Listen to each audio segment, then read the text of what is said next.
First మన SBI pay app open చేయండి. చేసిన తర్వాత మనం నెక్స్ట్ బిజినెస్ ఉంది కదా ఇక్కడ పక్కన, దీన్ని క్లిక్ చేయండి. క్లిక్ చేసిన తర్వాత ఇక్కడ యాక్టివేషన్ ఏరియా ఉంది కదా, దీని మీద క్లిక్ చేయండి.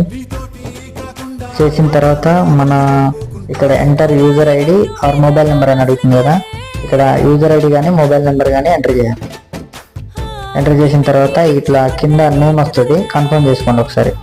చేసుకున్న తర్వాత కింద మన ప్యాకేజ్ మనకు ఇందులో 597 ఉంటుంది, 1197 ఉంటుంది. ఎక్కువ మేము 1197 రికమెండ్ చేస్తాం, ఎందుకంటే ఇందులో చాలా లాభాలు ఉంటాయి. ఒకసారి దీన్ని 1197 దీన్ని సెలెక్ట్ చేసుకోండి. తర్వాత ఫండ్ వ్యాలెట్ అని ఉంటుంది, అది డిఫాల్ట్గా ఉంటుంది, దాన్ని అట్లా ఉంచండి. ఇక్కడ ప్రాసెస్ క్లిక్ చేయండి.